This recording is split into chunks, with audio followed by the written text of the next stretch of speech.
It's another Blue Friday, September 8th. On Sunday, we play the Green Bay Packers, and this is Walk, Talk, Talk.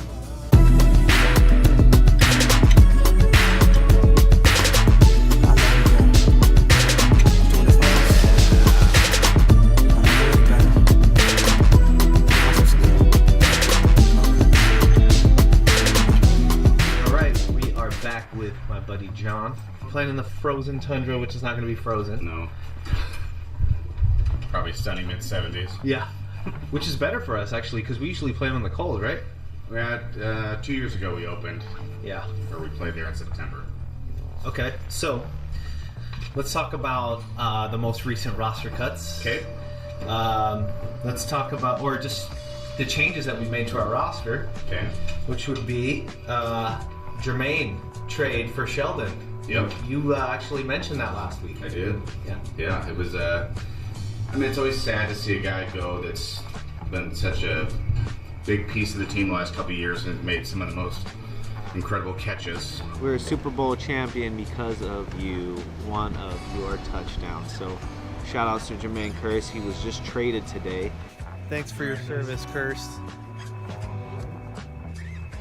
However, a study done by Pro Football Focus, which takes a statistical measure of targets, catch rate, a bunch of different statistical measures. He ranked 105 out of 105. So it's basically like every 32 teams' top 3 receivers were included in that, and he had the worst ranking of any receiver in the NFL last year. Sad to see him go, but like I mentioned last week, I think it'll be better for the Seahawks long term. I agree. Sheldon Richardson, in terms of his upside, I would argue if he plays to his ability and he's focused, which he should be in a contract year, he could have as good a year as any player on the whole Seahawks defense. That's how impactful he can be. So it's huge. Well, I heard that he has maybe some personnel issues, maybe some locker room issues. Didn't he have an issue with Brandon Marshall? An issue with Brandon Marshall. He felt like Brandon Marshall, he did a lot of the HBO show Inside the NFL. Yeah. So he would skip practices and get days off to do that show instead of be part of the team. Oh. So, yeah, he had a problem with that, which Yeah. I think most players would. So, I would. he has been suspended before, twice. He likes the medical marijuana. So if he does get caught again, it will be a year's suspension. Okay. Well, he comes to Washington where weed is legal, and there's Uncle Ike. The problem is he's been in the drug program twice now. He's got concept, which means he gets randomly checked. Oh, man. So that would be the biggest concern. Okay. I just watched it for him. He's cute.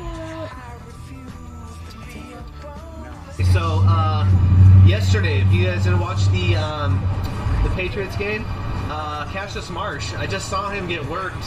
He He had to chase, who do you have to chase? He had to trace the rookie out of Toledo, former third-round pick Kareem Hunt. Yeah. There's a reason Cassius Marsh went from playing linebacker 2 years ago for the Seahawks back to defensive end this year. So his ability in coverage is not a strength, and that is why Pete Carroll moved him away from that, and the Patriots found out the hard way, unfortunately. Yeah. Yeah. We just talked about Sheldon Richardson, so a great addition, and He should be a unfortunately... huge addition. I mean, I think, to me, he makes the Seahawks probably the favorite to go to the Super Bowl in the NFC. Man, I'm okay with losing Cassius then. And we got, what did we get? We get some picks? So for Cassius, we exchanged for a player. Okay. So it's basically we flipped him for Justin Coleman. Justin Coleman was on the practice squad for like a week 2 years ago. So this will be his third year. He's kind of an undersized corner. He'll be a nickel or slot corner. He's out of Tennessee. He's kind of a smaller guy, but he's real quick. Okay. I'm gonna ask the Seagulls to do a Go Hawks for my video. What What are your names, by the way? What are your names? I'm Haley. And I'm Monica. Monica. So big disappointment for me is that Casey Williams was put on the, he wasn't on the practice squad, he was just waived. Yeah. Which eventually is the, makes him available, and it looks like the Browns picked him up. I mean, I was very surprised he got cut. I mean, if I had to put money on it or put a percentage on it, I probably would have been like 95% sure he would have made it. So when you step back and say, well, why didn't he make it? I mean, I'd probably give you 3 reasons, okay? Yeah. One, he has been in the NFL for 2 years. This would be his 3rd year. So unless you're a first-round pick, right? You get guaranteed 5 years. Everybody else gets a max of 4 years. Yeah. So meaning the Seahawks only have control of him for this year and next.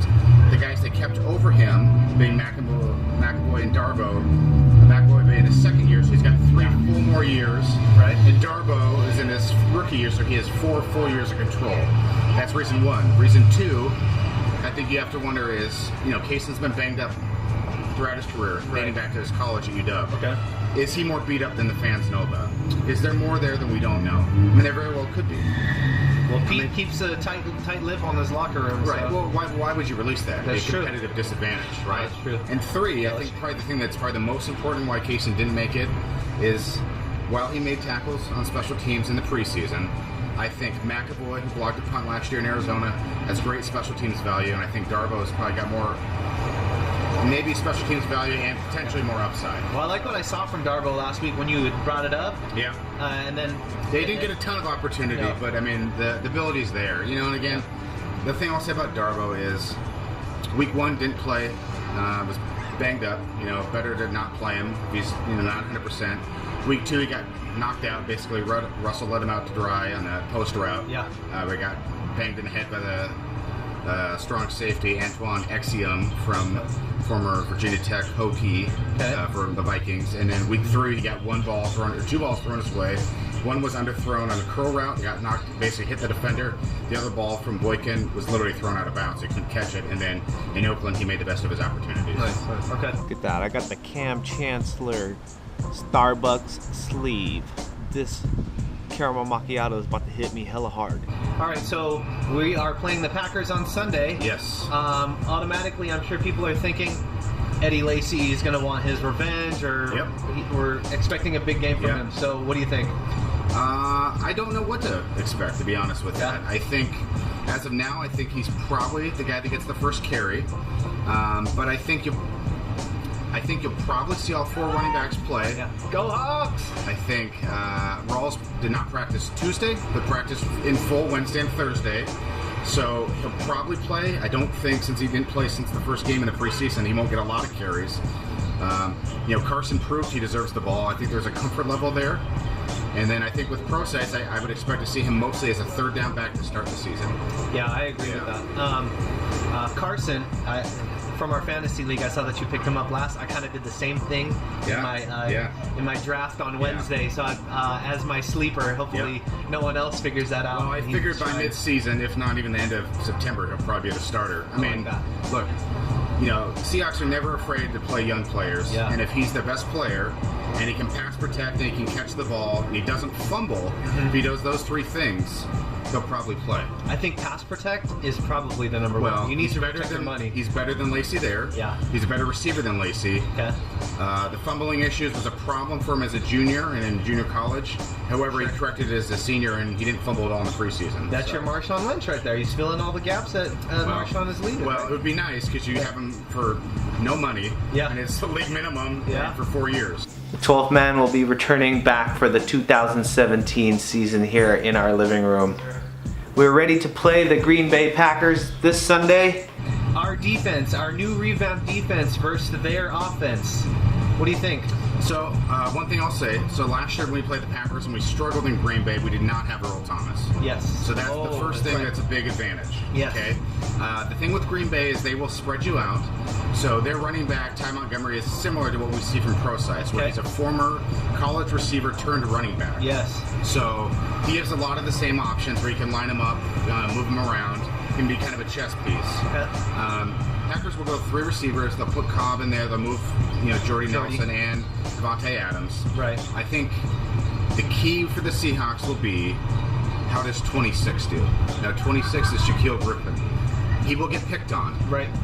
Whether he's covering a guy well or not, Rodgers will keep forcing balls his way. Because Rodgers is smart like that. He's going to pick on the rookie. Well, here's a stat for you. So this isn't maybe exact, but over the last 4 games that the Seahawks have played Aaron Rodgers, they've targeted Richard Sherman 4 times in 150 pass attempts from Rodgers. And that's it, in 4 games. And the victims, I would say, I recall it being Thorold Simon in one. Yes, sounds about right. Who else? I forget. Unfortunately. But Thorold was like, he was so frustrating. And they would go after Maxwell, they've gone after Shed. Yeah, that's right. Yeah, so. Smart guy. Yeah. Okay. Dude, look at these. You got the Seahawks logo right there. That's cool. Our O-line versus their defense. So Clay Matthews. So it's Clay Matthews and Nick Perry. Nick Perry's coming out for career year. Yeah. So he had double-digit sacks for the first time in his career. Very talented guy. Clay Matthews this year, after the last 2 years, has finally kicked back outside. So with the last 2 years, he's played inside linebacker, so he didn't have as much pass rush opportunities. Okay. So it's actually a scary proposition that now he'll be outside more of his natural position. Okay.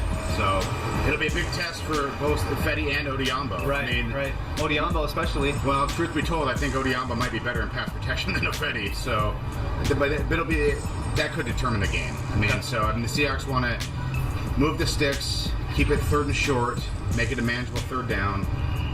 If they're forced into long pass plays, then that really favors the Packers, especially being at home. Sunday's game against the Packers, it's going to be a tough game. Aaron is going to show his stuff, but I think our defense is going to be off the hook. Prediction is going to be 24-13. 24-13 Seahawks win their first game of the season. All right, so what is your prediction for the game? Well, what's the final? I could go one way. I could say the Seahawks struggle in September. Yep. And that's been, one thing under Pete Carroll's, they did not start well. That being said, they have not won in Green Bay since 1999. In the cold, though, right? Yeah. That was. How many times have we played in Green Bay? In regular temperature or normal temperatures? Oh, I don't know, probably 3 or 4 times. Okay. I mean, more than you'd think. Yeah. If you go back, unfortunately. Yeah. I will say, I'll be optimistic to start the year. I'll say the Seahawks win 27-24. Oh, it's going to be tight. Yeah. Okay. How do you think the Seahawks are going to finish this season? Oh man, they're going all the way. They finished the preseason just like they did in 2013, 4-0. They're going all the way.